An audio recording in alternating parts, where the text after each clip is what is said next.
Hello my dear viewers. आज मैं आपके लिए पढ़ाने जा रहा हूं पार्ट 3 है आपका फ्यूचर परफेक्ट टेंस। तो फ्यूचर मीन्स आप लोग जानते ही हैं भविष्य होता है आपका, परफेक्ट मीन्स पूर्ण होता है आपका, और टेंस होता है काल। कहने का मतलब फ्यूचर परफेक्ट टेंस का जो हिंदी है वो आपका हो गया भविष्य पूर्ण काल।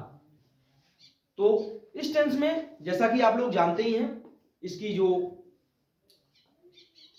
रिकॉग्निशन होती है या फिर आइडेंटिफिकेशन होती है जिसको आप हिंदी में पहचान कहते हैं, वो इस प्रकार से है कि हिंदी के इन वाक्यों के अंत में चुका होगा, चुकी होगी, चुके होंगे, लिया होगा, दिया होगा, खाया होगा, पिया होगा आदि शब्द आते हैं एवं कार्य भविष्य काल में पूर्ण होना पाया जाता है। ये इसकी आइडेंटिफिकेशन होती है। और इसके अलावा क्या है, इसमें दो प्रकार के सेंटेंस होते हैं। इसमें एक तो सिंपलीफिकेशन के प्रकार से सेंटेंस होता है साधारण रूप से, और एक आपका कंबाइंड सेंटेंस होता है। तो जो साधारण रूप से सेंटेंस होता है वो कुछ इस तरह से होगा। मान लीजिए श्याम कल अपना खाना खा चुका होगा, इस तरह से। या फिर रमेश दिल्ली जा चुका होगा, इस तरह से। ठीक है, इस तरह से सिंपलीफिकेशन वाला सेंटेंस जो होता है वो होगा।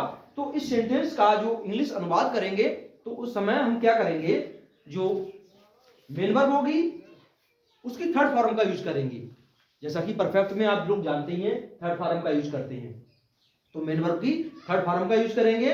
और जो आपकी ऑक्सिलरी आती है अर्थात हेल्पिंग वर्ब आती है, जिसे आप हिंदी में सहायक क्रिया भी कहते हैं, उसको हम लिखते हैं विल हैव या शैल हैव।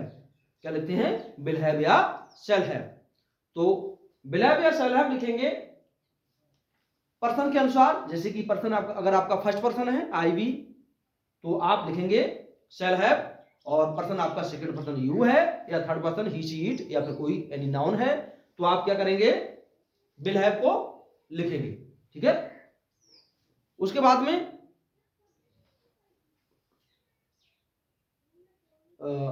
अगला जो है वो है आपका कंबाइंड सेंटेंस दे रखा होगा। जैसे दो सेंटेंस मिक्स दे दिए उन्होंने सेंटेंस इस प्रकार से दिया कुछ कि मेरे अंग्रेजी पढ़ाने से पहले प्रधानाध्यापक आ चुके होंगे, या फिर दिनेश के आगरा पहुंचने के बाद राजेश अपने घर से रवाना हुआ होगा, इस तरह से। तो या फिर मेरे स्टेशन पहुंचने के बाद रेलगाड़ी आरंभ हुई होगी, इस प्रकार से, या आरंभ होगी। मेरे स्टेशन पहुंचने के बाद रेलगाड़ी आरंभ होगी, इस तरह से सेंटेंस दे रखे होंगे। कंबाइंड सेंटेंस दो सेंटेंस एड इसमें कर रखे हैं। तो हम इस अवस्था में क्या करेंगे, सेंटेंस को देखेंगे, सही प्रकार से पढ़ेंगे और देखेंगे कि कौन से सेंटेंस में कार्य पहले समाप्त हुआ है, कौन से सेंटेंस में कार्य बाद में समाप्त हुआ है। जिस सेंटेंस में कार्य पहले समाप्त हो जाएगा उसका इंग्लिश अनुवाद हम करते समय मेन वर्ब की थर्ड फॉर्म का यूज करेंगे और उसको पास्ट परफेक्ट के रूल के अकॉर्डिंग बनाएंगे। और जिस सेंटेंस में कार्य बाद में समाप्त होगा उसको हम प्रेजेंट इंडेफिनिट टेंस के रूल से ट्रांसलेशन करेंगे। ठीक है, ये बात समझने वाली है। यहां पर इसमें जब भी कंबाइंड सेंटेंस दे रखा होगा तो वो सेंटेंस जिसमें कार्य जिस क्लॉज का पहले समाप्त हो जाएगा उसको हम फ्यूचर परफेक्ट के रूल के अकॉर्डिंग ट्रांसलेशन करेंगे, और जिस सेंटेंस में कार्य बाद में समाप्त होगा उसको हम प्रेजेंट इंडेफिनिट टेंस के रूल के अकॉर्डिंग ट्रांसलेशन करेंगे। ठीक है, इस तरह से ये ध्यान देंगे। और बाकी पहले की अंग्रेजी बिफोर होती है, आप लोग जानते ही हैं, और बाद की अंग्रेजी आपकी आफ्टर होती है, बाद या पश्चात कह सकते हैं। ठीक है, इस तरह से जब भी अंग्रेजी व्हेन लिखी जाती है तब और तो का अनुवाद नहीं किया जाता।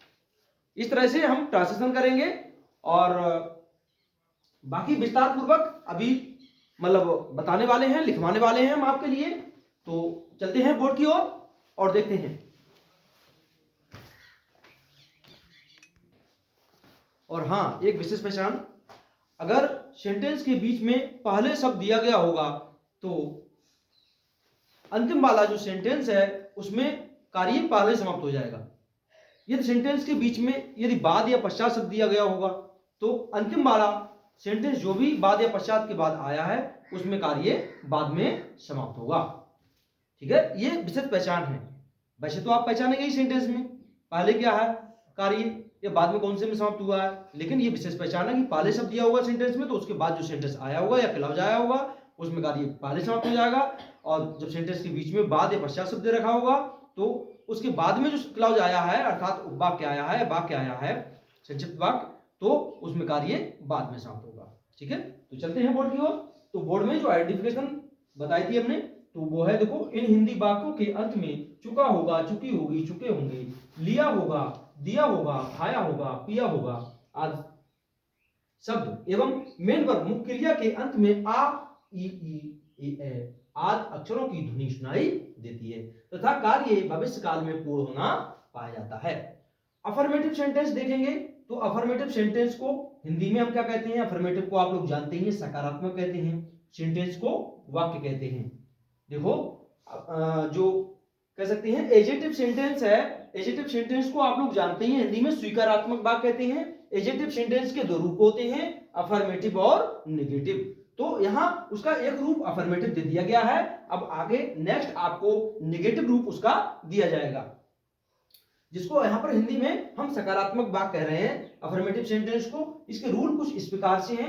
यदि जो मैंने आपको बताया था कि जैसा कि सिंपलीफिकेशन में सेंटेंस दे रखा होगा, जैसे इन हिंदी वाक्यों का अंग्रेजी में अनुवाद करते समय मेन वर्ब मुख्य क्रिया की थर्ड फॉर्म का प्रयोग किया जाएगा, जब सिंगल सेंटेंस दे रखा होगा तब। ठीक है, अब नेक्स्ट सेंटेंस है सेंटेंस नहीं, रूल नंबर 2 है, यदि डबल सेंटेंस दो वाक्य दिए गए हों कह सकते हैं, या फिर दो क्लॉज दिए गए हों, जैसे उपवाक्य दिए गए होंगे दो, तो उनसे मिलकर एक वाक्य बना हो तो वाक्य का अंग्रेजी में अनुवाद करते समय जिस क्लॉज अर्थात उपवाक्य या फिर संक्षिप्त वाक्य में कार्य पहले समाप्त हो उसे फ्यूचर परफेक्ट टेंस के नियम से तथा जिस क्लॉज अर्थात वाक्य में कार्य बाद में समाप्त हो उसे प्रेजेंट इंडेफिनिट टेंस, जिसे आप हिंदी में वर्तमान अनिश्चित काल भी कहते हैं, के नियम से अनुवाद किया जाता है। ठीक है, नेक्स्ट आपका जो रूल हो गया नंबर 3 वो है आईवी अर्थात फर्स्ट पर्सन प्रथम पुरुष के साथ हेल्पिंग वर्ब सहायक क्रिया शैल हैव तथा सेकंड पर्सन द्वितीय पुरुष यू, द्वितीय पुरुष यू होता है, दाऊ भी होता है, दाऊ का यूज यहाँ पर होता नहीं है, यानी पोएम में होता है उसका यूज, तो तथा थर्ड पर्सन तृतीय पुरुष ही सी इट दे या किसी नाउन जिसे संज्ञा कहते हैं आप हिंदी में के साथ हेल्पिंग वर्ब सहायक क्रिया विल हैव का प्रयोग किया जाता है इस तरह से। ठीक है, बाकी रूल देखते हैं। हाँ, तो आपका नेक्स्ट रूल है नंबर 4 जिसमें बताया गया है पहले की अंग्रेजी बिफोर, बाद या पश्चात की अंग्रेजी आफ्टर, जबकि अंग्रेजी व्हेन लिखी जाती है तब और तो का अनुवाद नहीं किया जाता। ठीक है, नेक्स्ट आपका जो फॉर्मूला है वो सिंपलीफिकेशन में तो इस प्रकार से है, सब्जेक्ट सबसे पहले लिखेंगे आप, उसके बाद विल हैव या फिर शैल हैव लिखेंगे। कहने का मतलब जो सब्जेक्ट है वो फर्स्ट पर्सन का प्रोनाउन है तो आप शैल हैव लिखेंगे, सेकंड या थर्ड पर्सन का प्रोनाउन है तो विल हैव लिखेंगे, उसके बाद मेन वर्ब की थर्ड फॉर्म ऑब्जेक्ट और अदर वर्ड और फुल स्टॉप लास्ट में लिख देंगे। अब हिंट दे दी गई है, नेक्स्ट किस प्रकार से फॉर्मूला आएगा देखें, यदि हिंदी वाक्य के बीच में पहले शब्द दिया हो तो फॉर्मूला ये यूज होगा। ठीक है,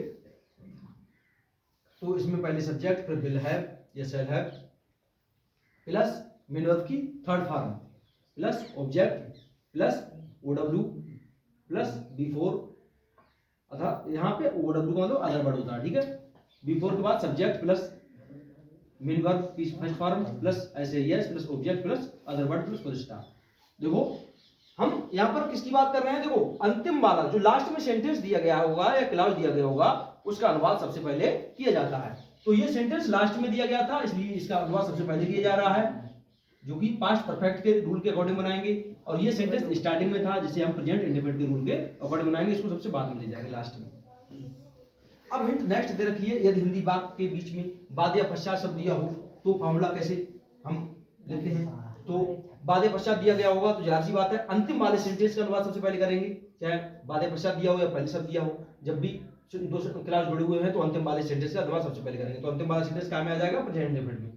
तो सबसे पहले उसका अनुवाद करेंगे, सब्जेक्ट लिखेंगे, फिर मेन वर्ब की फर्स्ट फॉर्म, ऐसे यस लिखेंगे, जोड़ देंगे फर्स्ट फॉर्म में, उसके बाद ऑब्जेक्ट, फिर अदर वर्ड, फिर उसके बाद में आफ्टर लिखेंगे, उसके बाद में जो स्टार्टिंग में सेंटेंस दे रखा है उसका सब्जेक्ट, फिर विल हैव या शैल हैव, उसके बाद मेन वर्ब की थर्ड फॉर्म और plus object plus other word और फुल स्टॉप, इस तरह से। ठीक है, तो इस तरह फॉर एग्जांपल के लिए तीन उदाहरण दे रखे हैं आपके लिए। पहला है तुम अब अपना खाना खा चुके होगे, सिंप्लीफिकेशन में दिया गया है ये।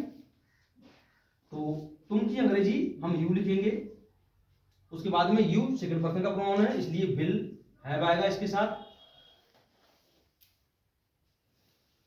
इसके अनुसार बना रहे हैं, सब्जेक्ट हो गया, विल हैव हो गया।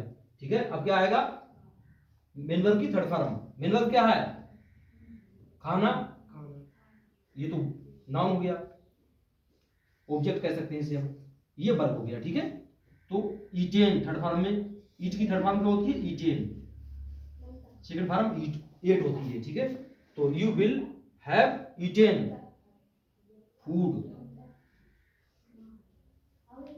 अब की अंग्रेजी, सॉरी, अपना खाना है तो फूड से पहले हमें अपने की अंग्रेजी भी पुट करनी पड़ेगी। तो यू के साथ अपने की अंग्रेजी योर होती है, योर का यूज होगा, यू के साथ अपने की अंग्रेजी योर फूड।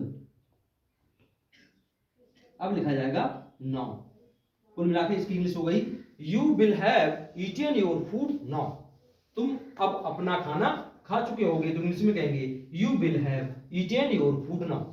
ठीक है, नेक्स्ट जो आपका है वो सेंटेंस है, मेरे स्कूल पहुंचने से पहले चपरासी घंटी बजा चुका होगा। तो मैंने बताया कि जब भी दो क्लाउज दे रखे हो तो पहला क्लाउज यहां से लेके यहां तक है, उसके बाद पहले शब्द है, फिर दूसरा क्लाउज यहां से लेके यहां तक है। तो अंतिम वाले क्लाउज का अनुवाद सबसे पहले किया जाएगा, चाहे सेंटेंस में पहले शब्द दिया हो या बाद या पश्चात शब्द दिया हो। ठीक है, तो चपरासी घंटी बजा चुका होगा, इसका अनुवाद सबसे पहले करेंगे किस फॉर्मूले के अकॉर्डिंग, सेकंड नंबर फॉर्मूले के अकॉर्डिंग, क्योंकि इसमें कह रखा है यदि हिंदी वाक्य के बीच में पहले शब्द दिया हो तो सब्जेक्ट प्लस विल हैव या शैल हैव में से कुछ भी लिखेंगे। तो इसका सब्जेक्ट क्या है, चपरासी, तो द पियन। ठीक है, द पियन। अब उसके बाद में विल हैव या शैल हैव में से, तो द पियन के अनुसार will have, the peon will have. अब क्या लिखेंगे हम उसके बाद में, मेन वर्ब की थर्ड फॉर्म, थर्ड फॉर्म क्या है, बजाना, तो रिंग रैंग रंग, थर्ड फॉर्म होती है रंग, RUNG, रंग द बेल, बेल मीन्स होता है घंटी। तो चपरासी घंटी बजा चुका होगा, तो the peon will have rung the bell. अब पहले की अंग्रेजी बिफोर, उसके बाद में मेरे स्कूल पहुंचने से, तो मेरे की अंग्रेजी माई नहीं लगेगी, यहां पर आई लगेगी। ठीक है, आई।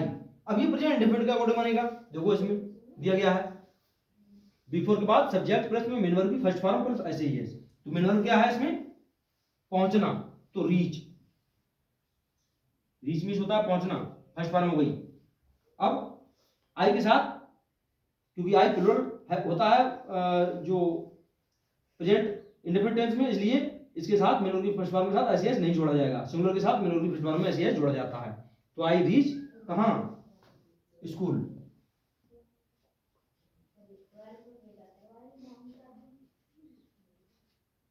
इस तरह से, मतलब the peon will have rung the bell before I reach the school.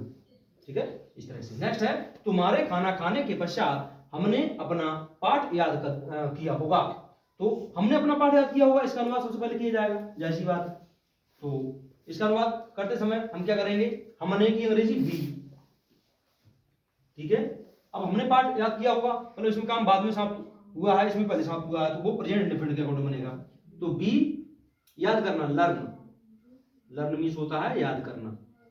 अब इसके साथ भी ऐसे नहीं जुड़ेगा क्योंकि ये बी प्लूरल सब्जेक्ट है हमारा। ठीक है, तो बी लर्न क्या, अपना पाठ, आवर मीन्स अपना, बी के साथ अपनी अंग्रेजी आवर लिखी जाती है, बी लर्न आवर लेसन।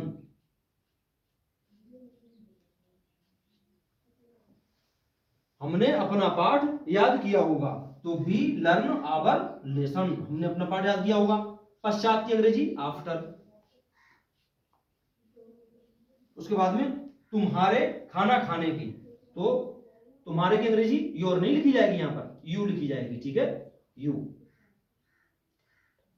अब यू के साथ विल हैव आएगा, ना कि shall have. You will have कौन से के अकॉर्डिंग बना रहे हैं, इसके अकॉर्डिंग। देखो सब्जेक्ट आपका बी हो गया, विल हैव नहीं सॉरी ये नहीं है, ये है फॉर्मूला। सब्जेक्ट आपका बी हो गया, उसके बाद मेन वर्ब की फर्स्ट फॉर्म आपकी लर्न हो गई। ऐसे ये छोड़ेंगे नहीं क्योंकि बी जो है प्लूरल है। ऑब्जेक्ट आपका हो गया आवर लेसन, उसके बाद में अदर वर्ड है नहीं इसमें, आफ्टर हो गया आपका। उसके बाद सब्जेक्ट आपका यू हो गया, विल हैव या शैल हैव में से एक चीज, तो विल हैव आ गया आपका। उसके बाद में मेन वर्ब की थर्ड फॉर्म, तो थर्ड फॉर्म इसमें जो मेन वर्ब क्या है, खाने, तो ईटेन, क्या, द फूड।